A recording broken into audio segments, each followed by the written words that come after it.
What's happening, everybody? Thanks for tuning back in on the construction site this morning out in front of the White House. Yeah, we kind of got to get a move on this morning because I don't know if y'all can tell back there, may be hard on camera, but it is getting ready to rain. Got a slight breeze, so sorry if it messes with the audio. Anyways, me and my little construction helper right there, we're going to be getting a move on this deck this morning. So actually, I got quite a bit done yesterday. Cheryl and I did. We got everything framed in. We got our beam put in front, our rim joist put on the end, and all of our floor joist strand. And I pretty much have my cross member stringers right there to keep the floor joist from rotating about a quarter of the way, and I got all of my joist hangers done except the last 1, 2, 3, 4, 5, 6. So I only have 6 more joist hangers to put on. So yeah, we're gonna see if we can't knock that out this morning. And we still gotta go to the big box store, pick up some more supplies, and it is gonna be a busy day. But got the old tool rig on, got the chop saw and air nailer ready to go. And we're gonna see if we can't knock some of this out this morning. So hopefully y'all are not doing anything and you can join me on this little deck project.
Alright, so for those of you who don't know what I am nailing on here, these right here are what I'm nailing on, and these are floor joist hangers, or joist hangers. And what you have is in the very beginning you'll see me hammer these little tabs in, and those kind of help keep it up against the board until I get a nail in there. It kind of locks it in. And so anyways, on these right here, these are for 2x8s. They have 5 nails on each side. They have 2 that toenail in, and then 3 that go into my ledger board here. And you can see on both sides that that's just how they fasten. And then they hold on the bottom here. They come out and they hold the weight of the from the floor joist down on, and it transfers it over to the ledger board. So anyways, yeah, that's what I'm doing. There was like one floor joist down there that got butted up right against a post right through there. I didn't do that. I just nailed it into the side of the post. It'll be fine. So yeah, other than that, I'm gonna get a move on these so I can see if I can beat the rain, and then we will we'll see where we get from there.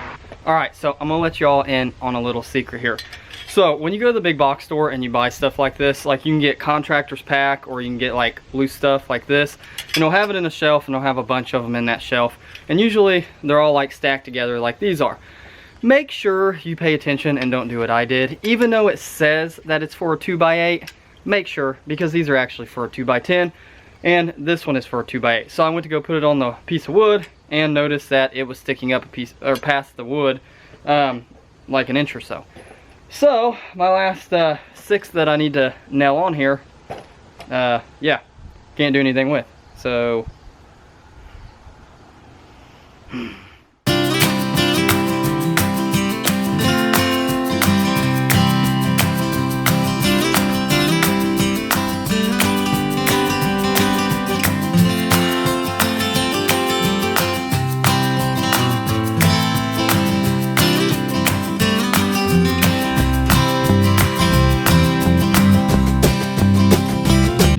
okay, so we're back from the store. I got the rest of my joist braces, so we're gonna put those in, and then we'll put our horizontal pieces in to match those.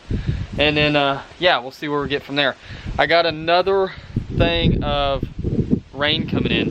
This breeze is probably messing with my audio right now, and I apologize, but it's supposed to storm like off and on all day today. But we're gonna see if we can get this done, see if we can get some of this overhang tore off, and yeah, we'll go from there.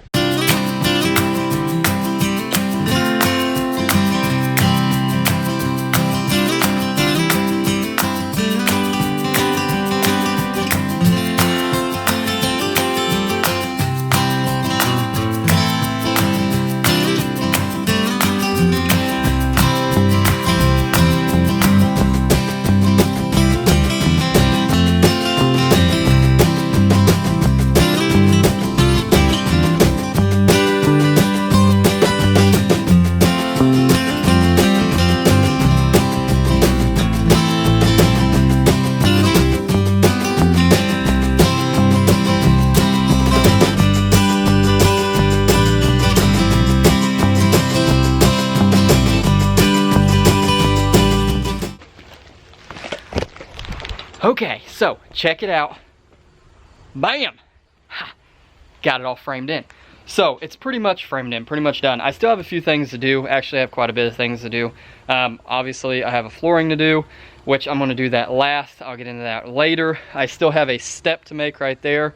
Also, like on top of every joist here, there will be tape, pretty much like the same water ice tape or barrier that I used on the rim joist of the house behind the ledger board, because I'm trying to make this thing as weatherproof as I can. So even though, yes, I got treated lumber and I'm trying to use the right fasteners and all that stuff, you still want to take all the extra precautions that you can, because a lot of times those little corners that are cut is what ends up, you know, letting boards pop up because the top of the joist rot out. Also, so like here is a floor joist. This is not like a, you know, how-to video, but I'm giving you all a little insight on what I'm doing. So right there you see the sticker. This is the factory cut end of this 2x8. That end right there is treated. This end right here is a cut that I made, and it is not treated no more because the treating part is only on the outside of the wood. I mean, it penetrates maybe a little bit, but you know, it's not all the way through the wood. So when you cut that wood open, you've exposed untreated lumber. So they make some chemicals and stuff like that that you can brush on, paint on, and then when you make a cut and it's supposed to seal it, does it work? I have no idea, but I put it on there and I have used it in the past, and you know, it at least makes me sleep better at night, knowing that I try to give 100% to make this thing you know, as rot resistant as possible. So all you do is when you make a cut, you brush it on and you're good to go. So other than that, now I am going to try to look and see how I'm going to tackle this overhang. So they used to be columns right here. If y'all look back at the last video where we tore the sidewalk out, there was some columns there. I got that all out, got the underneath paneling all out so I could see how they tied in to the overhang. And so yeah, I got an idea how I'm going to do that, but I haven't got like a 100% game plan of how I'm going to do it. Now, I know what some people's thinking. Tyler, why didn't you tear that out before you built the deck and put this whole thing in your way? And there is a few reasons why. I'll go into those later, probably in another video. I think they're pretty good reasons, but you know, I don't know. We'll see. We'll see. It may get in my way. I don't know. But it may make it easier too. I'm going to put some plywood down right here just for right now, because I don't want to put my decking down until I get all my barn beams up. But I'm going to put some plywood down so we can get up there on ladders and whatnot and work.